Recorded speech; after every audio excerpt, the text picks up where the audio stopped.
upon the Tennessee Republican delegation who has gone for a private viewing of items from the estate of the late Johnny Cash. As Steve Earle would put it, Johnny would be rolling in his grave. What would Johnny Cash think of Bush's illegal war in Iraq, let alone what he does to people of lesser means in the South and the rest of the United States? What would Johnny Cash think of mountaintop removal, for example, where the coal companies blow the whole top off of mountains in Appalachia, and if all the debris lands in the valley, it buries people's homes and buries streams? They don't care. Why do they do it? Because they can.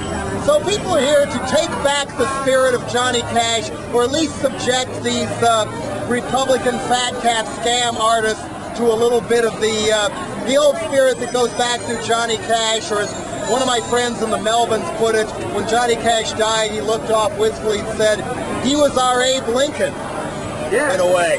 And so the people inside and the people at Sotheby's, they're going to sell Johnny's effects to rich people who want to buy a piece of Johnny Cash. And I guess the message from the protesters here is you cannot buy a piece of everybody, let alone have everybody lie down while you wreck the country with a Patriot Act and go off to illegal bloodbaths in the Middle East, which accomplish nothing except creating more terrorists. Back to you. Hey, Jello!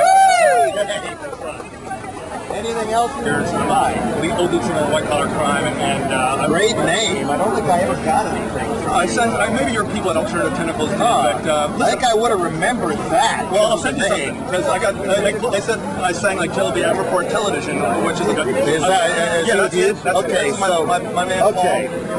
Why don't you come over here, and then we'll get everybody here. Okay. Listen, the Dead Kennedys as lead singer of the Dead Kennedys used to sing a lot about Reagan. How does Reagan compare to Bush? I think Reagan was the beginning of the slow but sure corporate coup going on today, where the Constitution is basically being put in mothballs in favor of the so-called marketplace and free enterprise, taking the place of democracy. We're not a community, we're a marketplace. We're told that over and over again. Privatization is best. It's okay to invade other countries. It's okay to cut taxes for the rich as long as everybody else gets screwed. And for every action, there must be an equal reaction, and this is one part of the reaction that's been simmering for so long and boiling over from time to time, be it in Seattle, or the big march on Sunday, or the smaller actions going on today, tomorrow, and the next day, including, hooray, some direct action. I know Ian McKay recently in a show with his new solo project, or his duo project, The Evens, he said people should vote for the candidate less likely to take us to war, but he didn't explicitly endorse Kerry. How do you stand on the whole punk voter versus purist anarchist point of view? I'm one of the, I guess what you'd call one of the board of directors of Punk Voter. But that does not mean I'm endorsing John Kerry. I find him more disappointing every week. There's all sorts of things he could skewer Bush for and win the election in a landslide, even in spite of electronic voting, and he doesn't do it. Why? Maybe those votes in favor of the Patriot Act and going to war in Iraq, and maybe that's a better clue as to where he's really at. You know, he also comes from a great deal of money, and when the only way to get into Congress is to buy a seat, people there, when in doubt, vote to protect old money and corporate wealth. And that's what's going on with John Kerry. Plus, I finally heard his garage band, and he was a lousy bass player. So I haven't decided. I'm either going to go for David Cobb or Ralph Nader. I haven't decided which yet. But but on the other hand, as I said over and over again at Punk Voter events, my reason for being as involved with Punk Voter as I am is this is not just about changing the figurehead at the top. This is about showing up in every election, learning the issues, and voting smart. Because local elections are where it's at. It matters who's mayor, who's on the city council, who's in the state legislature. They decide how a lot of that money fleeced off of the lower classes and taxes the rich people don't pay actually gets spent. They decide whether the money goes for a golf course or a homeless shelter or new books for poor kids in school or suing to keep the Bible in school. You know, this stuff matters. Yeah.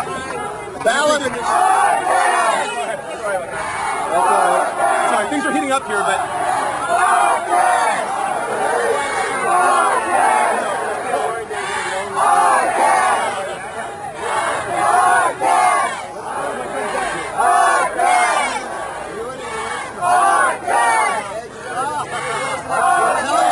my whole family digs the shit out of you.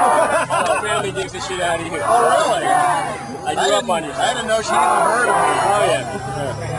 Someday maybe we'll talk at the same event and kick some ass. Learned a lot from her over the years. What have you done?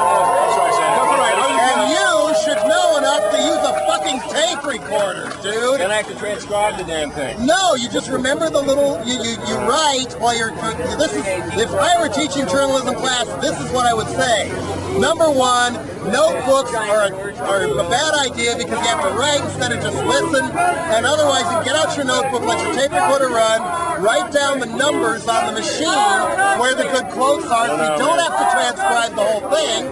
And it's quicker in the long run. I've worked that way, and I know it's true. Plus, you don't quote people wrong that way, and people with a big mouth like me can yammer on instead of trying to talk slow, see Jane run. Well, I got one more question to before make we sure it's written down right.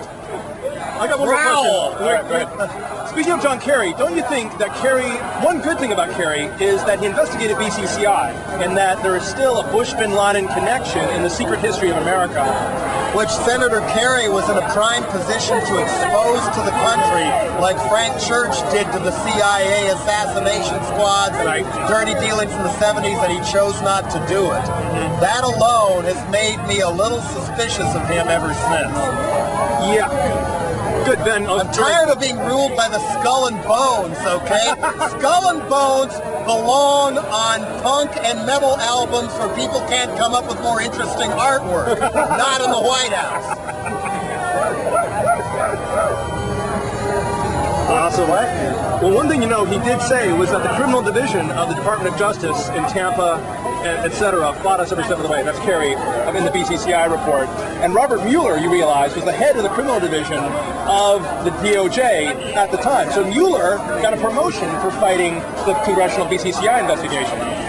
So what else is new? And again, where was John Kerry? It's just like tens of thousands of people deprived of the right to vote in 2000 because they were African American. Greg Palast, the journalist, showed this stuff to Gore as to how it was done before the election. Gore kept silent, and he kept silent after the election and just whined about dimply chads in South Florida. Yeah. Where was Al Gore?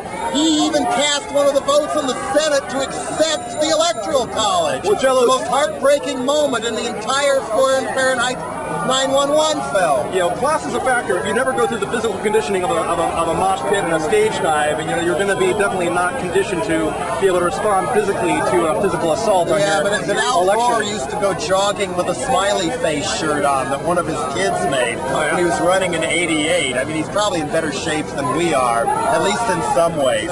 Financially, definitely. But you know about John Hinckley going jogging in a World Vision sweatshirt? You know about that? The World Vision. I don't even know what World Vision World was. Vision is a CIA recruitment engine that was recruiting assassins from hotspots in Vietnam and Central America. And Mark David Chapman